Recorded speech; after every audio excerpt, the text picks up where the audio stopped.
Hello friends, मैं रोशन आपका अपने YouTube channel combine lecture series पे स्वागत करता हूं। ये हमारी भूगोल की क्लास है, जहां हमने पिछली क्लास में डिस्कस किया था कि भारत देश के विभिन्न नामों के बारे में, कि भारत देश के विभिन्न नाम कौन कौन से हैं, उनका नाम कैसे पड़ा। तो आज हम डिस्कस करने वाले हैं भारत देश की स्थिति और विस्तार के बारे में, कि भारत देश की स्थिति कहाँ है, अवस्थिति एवं विस्तार। ठीक है, तो कल भी एक बात हमने आपको बताई थी कि एशिया महाद्वीप के दक्षिणी मध्य भाग में भारत की स्थिति है। ठीक है, तो अभी फिलहाल में हम मैप से समझने की कोशिश करेंगे कि भारत देश कहाँ स्थित है। तो आपको ग्लोब बना करके, पहले भी ग्लोब का एक नक्शा बताया जा चुका है कि ग्लोब कैसे होता है, ग्लोब में अक्षांश और देशांतर रेखाएं क्या होती हैं। तो फिलहाल में ऐसे हम कर देते हैं, ये हमारी विषुवत रेखा, ऊपर कर्क रेखा, मकर रेखा, नीचे भी अंटार्कटिक, कर्क और मकर, इस तरीके से कुछ ग्लोब बन जाता है हमारा।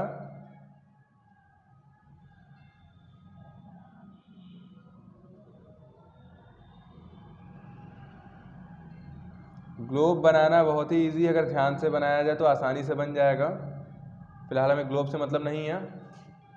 पूरे विश्व की बात की जाए तो उत्तर पूर्वी गोलार्ध में भारत स्थित है। ये क्या था हमारा, उत्तर था, उत्तरतम बिंदु उत्तरी ध्रुव, और ये हमारा था दक्षिणी ध्रुव। वैसे ही यहाँ पे ये हमारा पूर्वी था, पूर्वी देशांतर जो हम कहते थे, ये पश्चिमी था। ठीक है, ये पश्चिमी था। तो उत्तर पूर्वी मतलब उत्तर और पूरब के बीच में, उत्तर पूर्वी यानी यहाँ कहीं पे हमारा भारत स्थित है। एशिया महाद्वीप हमारा वहीं पे था, तो भारत की स्थिति भी कहाँ पे है, गोलार्ध में, उत्तर पूर्वी गोलार्ध में भारत स्थित है। पहला पॉइंट, उत्तर पूर्वी गोलार्ध में, उत्तर पूर्वी गोलार्ध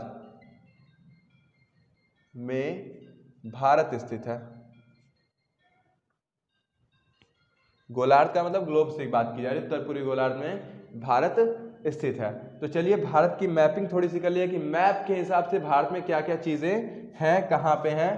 तो फिलहाल में एक हम रफली मैप बना देते हैं।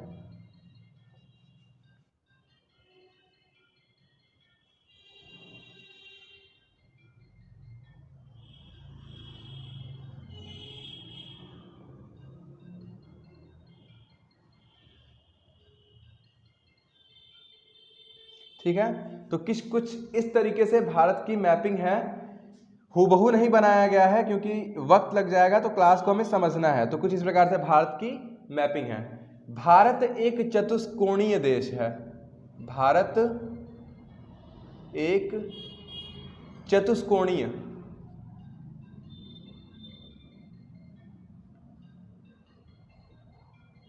देश है। अब चतुष्कोणीय क्यों है भाई, इसकी चार दिशाएं हैं, उत्तर, दक्षिण, पूरब और पश्चिम। ऐसे लिखे हम तो ये उत्तर है और ये दक्षिण है, ये श्रीलंका है भाई, भारत से मतलब नहीं है, ये श्रीलंका है, और ये हमारा पूर्वी है और ये हमारा पश्चिमी है।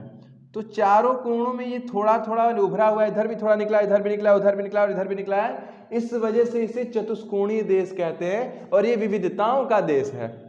भारत एक विविधताओं का देश है। विविधता का मतलब क्या है कि यहाँ पे बहुत सी चीजें आपको अलग अलग तरीके की देखने के लिए विविधताओं का देश है।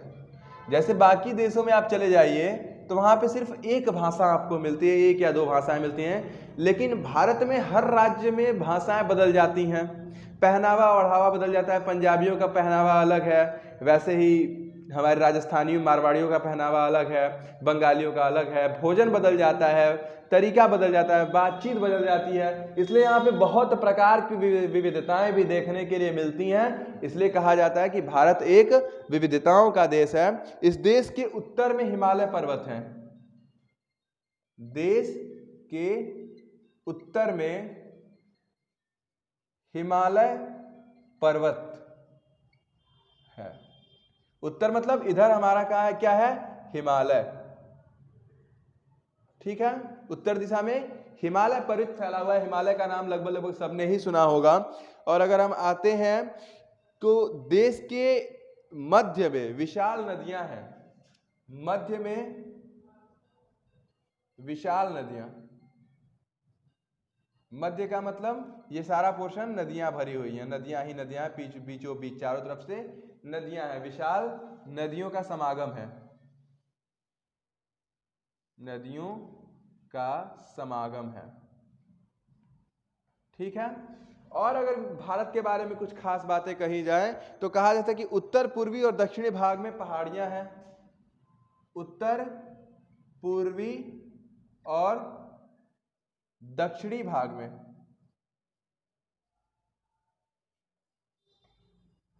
वनाच्छादित पहाड़ियां हैं। मैप से समझने की कोशिश करिए, उत्तर पूर्वी यानी इस साइड में कहीं ना कहीं क्या है, पहाड़ियां हैं। और अगर हम कहें दक्षिणी भाग में यानी इस साइड में भी क्या है, पहाड़ियां हैं। ठीक है। अब और आगे की तरफ बढ़ते हैं तो हमारे देश में क्या क्या चीजें मिलती हैं। उत्तर पश्चिमी भाग में रेतीले मरुस्थल, उत्तर पश्चिमी भाग में रेतीले मरुस्थल हैं, रेतीले मरुस्थल हैं। मरुस्थल का मतलब ऐसी जगह जहां पानी वानी की कमी होती है, रेतीले मरुस्थल हैं। तो उत्तर पश्चिमी कौन सा है, ये उत्तर होगा, ये पश्चिम होगा, ये सब क्या है, मरुस्थल है, मरुस्थल। उत्तर पश्चिमी भाग में क्या है, मरुस्थल है। तो ये तो कुछ भौगोलिक स्थिति हो गई कि हमने कहा कि किस दिशा में पर्वत है, किस दिशा में नदियां हैं, किधर पहाड़ियां हैं, किधर मरुस्थल है, ये चीजें हमने देखी। पहले इसे स्क्रीनशॉट ले, क्योंकि स्पेस की कमी है तो हमें इधर उधर थोड़ा सा लिखना पड़ेगा, तो कुछ चीजें हम मिटा भी सकते, तो स्क्रीनशॉट लेते रहिए, सेव करते रहिए चीजों को। भारत को भारतीय उपमहाद्वीप कहा जाता है, और अक्षांतरी और देशांतरी दृष्टि से कहा जाए तो भारत की स्थिति किस प्रकार से है इसको भी समझने की कोशिश करते हैं। दक्षिण से उत्तर की तरफ 8.4 डिग्री से 37.6 डिग्री, दक्षिण से उत्तर 8.4 डिग्री 37.6 डिग्री। ठीक है, ये हमारा दक्षिण है और ये उत्तर है। ये जो हमारा डिस्टेंस है, अगर देशांतर की बात की जाए तो इस प्रकार से 8.4 डिग्री पे होता है, और यहाँ पे 37.6 डिग्री। ये देशांतर रेखाएं हैं जो इसका क्षेत्र है। दक्षिणतम बिंदु 8.4 डिग्री और उत्तरतम बिंदु 37.6 तक देशांतरीय सीमा फैली हुई है। और इसी प्रकार से बात की जाए उत्तरी अक्षांश पश्चिम से पूरब की तरफ, तो 68.7 से 97.25, पश्चिम से पूरब की तरफ 68 का मतलब 68.67 डिग्री से लेकर के कितना है 97.25 डिग्री। ठीक है, तो ये इसका पश्चिम से पूर्वी विस्तार है। अक्षांशीय विस्तार जो है वो पश्चिम से पूरब की तरफ कितना है 68.7 डिग्री से 97.25 डिग्री, और दक्षिण से उत्तर की तरफ कितना है 8.4 डिग्री से 37.6 डिग्री तक। तो फिलहाल इसको नोट कर लीजिए, ये एक महत्वपूर्ण है पॉइंट है जो कई बार एग्जाम में पूछा जाता है। फिर हम देखेंगे कि भारत का उत्तरतम बिंदु कौन सा है, दक्षिणतम बिंदु कौन सा है। इसे इरेज कर दें,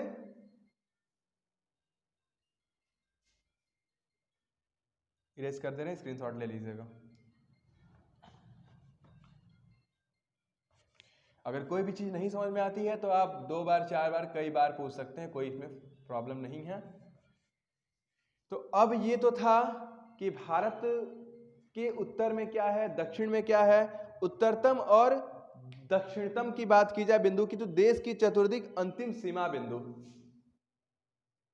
देश की चारों दिशाओं में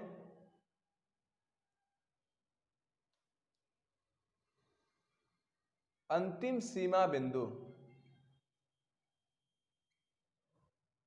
क्योंकि चतुष्कोणीय था तो अंतिम सीमाएं कौन सी दिशा में, लास्ट आखिरी पॉइंट क्या है, इसको कई बार एग्जाम में पूछा गया है कि देश का उत्तरतम बिंदु कौन सा है, देश का दक्षिणतम बिंदु कौन सा है? तो ये चीज आपको पता होनी चाहिए। यहाँ पे हम लिख रहे हैं दक्षिणतम बिंदु, देश का दक्षिणतम बिंदु। दक्षिणतम का मतलब समझ रहे हैं ना? जो हमारा भारत था, यहाँ पे हम मैप बना ही देते हैं फिर से, ऐसे नहीं, जल्दी में थोड़ा।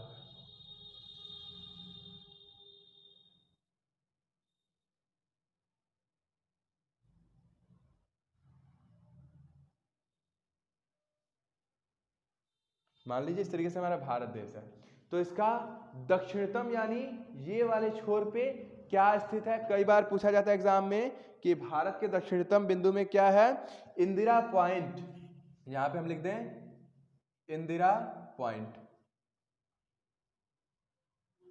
इंदिरा पॉइंट क्या है? ये दक्षिणतम बिंदु इंदिरा पॉइंट। इंदिरा पॉइंट भारत का दक्षिणतम बिंदु है, जिसे ग्रेट निकोबार द्वीप भी कहा जाता है। ग्रेट निकोबार द्वीप में ये स्थित है, द्वीप। तो ये तो हो गया इसका दक्षिणतम बिंदु। अब अगर बात की जाए कि भारत देश का किस, अगर एग्जाम में पूछता है कि भारत का उत्तरतम बिंदु क्या है? उत्तरतम बिंदु, तो वो क्या है? इंदिरा कॉल। इंदिरा कॉल, ये वाला जो बिंदु है वो क्या है? इंदिरा कॉल। तो आपको दो बातें यहां पे क्लियर हुई कि दक्षिणतम बिंदु में क्या है? इंदिरा पॉइंट है, और उत्तरतम बिंदु में क्या है? इंदिरा कॉल है, जो कहां आता है? जम्मू कश्मीर में पड़ता है, जम्मू कश्मीर। ये कहां पड़ता है? जम्मू कश्मीर में पड़ता है। तो दो चीजें आपकी यहाँ पे होती हैं, दक्षिणतम बिंदु और उत्तरतम बिंदु। अगर पश्चिमोत्तर बिंदु की बात की जाए तो गौर माता कहते हैं, गुहार मोती कहते हैं।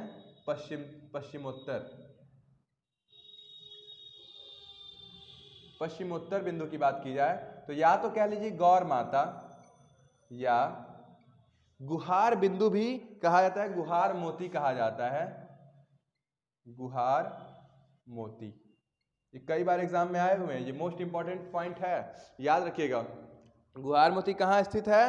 गुजरात में स्थित है, गुजरात में स्थित है। अब समझिएगा, पश्चिमोत्तर, पश्चिम और उत्तर, पश्चिम उत्तर, यानी ये कहाँ ये बिंदु है? सेंटर पॉइंट कहाँ पे है? ये गुजरात में। यहाँ पे क्या है? गौर माता, गौर माता या गुहार मोती, गौर माता। ये कहां पे है? गुजरात में स्थित है। ये पश्चिमोत्तर बिंदु की बात हो गई। अब अगर नेक्स्ट क्वेश्चन बनता है तो पूर्वोत्तर बिंदु क्या बनता है? पूर्वोत्तर बिंदु। अब पूरब और उत्तर, पूरब और उत्तर, पूरब और उत्तर की बात की है सेंटर में, तो पूर्वोत्तर बिंदु क्या है? पूर्वोत्तर बिंदु कहते हैं किबिथु को, किबिथु। ये एक जगह का नाम है किबिथु, अरुणाचल प्रदेश में है। यानी कि अरुणाचल प्रदेश कहाँ होगा भाई? पूर्वोत्तर, पूरब और उत्तर, यानी कि यहां पे है ये किबिथु, अरुणाचल प्रदेश में स्थित है। तो यहाँ पे चार चीजें हो गई। हमने देख लिया कि दक्षिणतम बिंदु क्या है? दक्षिणतम, उत्तरतम, और ये है पश्चिमोत्तर, और ये है, ये वाला है पश्चिमोत्तर, और ये वाला है पूर्वोत्तर। तो अब देखना है कि पश्चिमतम बिंदु या पूर्वोत्तर बिंदु। तो मुख्य भूमि का दक्षिणतम बिंदु क्या है? ये एक आता है मुख्य भूमि का दक्षिणतम बिंदु।